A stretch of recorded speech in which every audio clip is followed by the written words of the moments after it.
Parliament ఎన్నికల్లో కాంగ్రెస్ ప్రజలు బుద్ధి చెబుతున్నారని పెద్దపల్లి జెడ్పీ చైర్మన్ పుట్ట మధు తెలిపారు.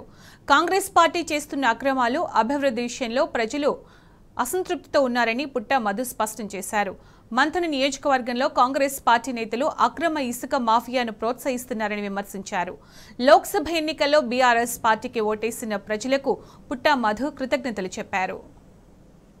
మంథని నియోజకవర్గ ప్రజలు బీఆర్ఎస్ పార్టీకి ఓటేయడానికి నిజంగా సైనికుల్లాగా నిలబడ్డటువంటి 5 నెలల కాల వ్యవధిలో ఎమ్మెల్యే ఎన్నికల తర్వాత కాంగ్రెస్ పార్టీ గెలిచినటువంటి ఎమ్మెల్యే పెద్ద ఎత్తున భయాందోళనను సృష్టించినా కూడా, అక్రమాలకు పాల్పడ్డా కూడా, ఇచ్చిన హామీలు నెరవేర్చకుండా దాడులే పరమావధిగా ప్రయాణం చేస్తున్నటువంటి మంథని ఎమ్మెల్యే అరాచకాలకు ఎదురొడి నిలబడి ఈ పార్టీని కాపాడుకోవడానికి ఏ పోలింగ్ బూత్ దగ్గరికి వెళ్ళినా నిన్న బీఆర్ఎస్ పార్టీ శ్రేణులు పెద్ద ఎత్తున నిజంగా నిలబడి పార్టీని కాపాడుకునే ప్రయత్నం చేసిన వారందరికీ కూడా శిరస్సు వంచి బీఆర్ఎస్ పార్టీ నాయకులు, కార్యకర్తలకి వారందరికీ కూడా పాదాలకు నమస్కారం చేస్తూ, ఇచ్చినటువంటి హామీలను అమలు చేయడంలో విఫలమై ఆ హామీలను అమలు చేయకుండా కూడా వీళ్ళు వెళ్ళి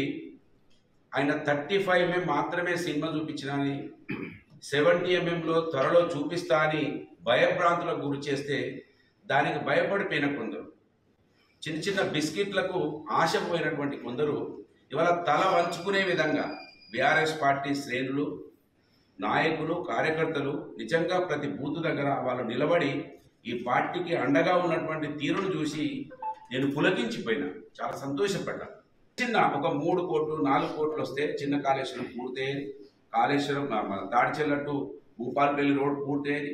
దీని పక్కకు పెట్టి మా నాయకుల మీద రౌడీ షీట్లు ఓపెన్ చేయించడానికి, మంథిలో ఇల్లు కూలగొట్టడానికి, మంథిలో బస్టాండ్లో గప్చు బండ్ల దగ్గర పైసలు వసూలు చేయడానికి, ఇసుకను మొత్తం దోపిడీ, డిగ్రీ కాలేజీ కాడ డంపులు, సిరిపురం కాడ డంపులు, ఓడేడు కాడ డంపులు, ఎక్కడ చూస్తే అక్కడ ఇసుక మాఫియాను పెట్టేగించి ఈ మాఫియాను ముందుకు నడిపించడంలో పెట్టినటువంటి శ్రద్ధ అభివృద్ధి కార్యక్రమాలలో పెట్టకుండా ఏమైనా భయభ్రాంతులకు గురి చేయడం, పైసలు పెట్టి కొనుగోలు చేయడం, దానికి టైం కేటాయించినంత వాళ్ళ మంత్రి ఎమ్మెల్యే 5 నెలలు అభివృద్ధి విషయంలో, ప్రజల సంక్షేమం విషయంలో ప్రజలకు ఇచ్చిన హామీ 4,000 రూపాయలు పెన్షన్ ఇవ్వలేదు, రైతు బంధు రాలేదు, బోనస్ రాలేదు, 2,500 రూపాయలు రాలేదు.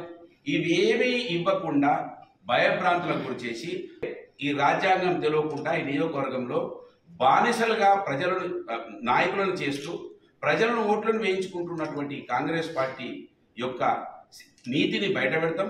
రాజ్యాంగం గురించే మాట్లాడుతుంది వాళ్ళ కాంగ్రెస్ పార్టీ. ఇదే రాజ్యాంగాన్ని నియోజకవర్గంలో చూపించాల్సిన బాధ్యతను భుజాన వేసుకుంటాం. రాజ్యాంగమే తెలిసిన రోజు వీళ్ళకు పుట్టగతులు ఉన్నాయనే విషయాన్ని ఈ సమాజానికి తెలుపుతాం.